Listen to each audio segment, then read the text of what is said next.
Bro, turuan kita paano i-troubleshoot yung hydraulic cylinder. Ayan bro, hawakan mo yung yung hangin.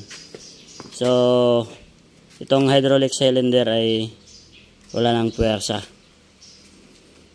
ayaw na gumana.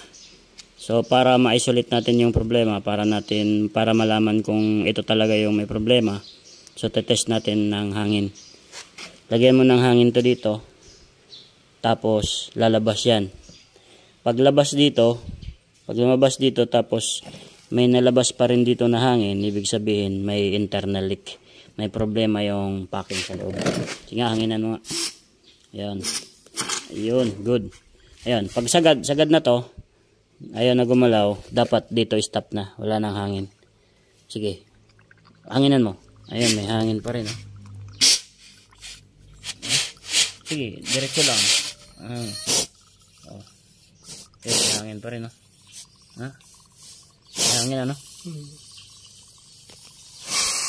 Ayan, sagad na dito, hindi na yan gagalaw. So dapat walang hangin na lalabas dito. Pag may nalabas dito, ibig sabihin may internal leak. Hindi na gagana yan pag may load na. Ay, stop muna. Lagyan muna natin ng tubig. Ayan, sige. Bera mo. Ayun. Meron nga, no? Sige nga. Stop muna, Stop muna. Stop. Ayan. Ayan.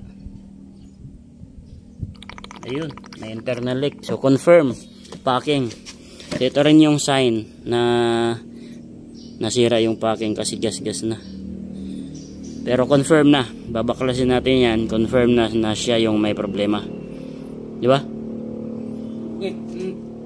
Siya.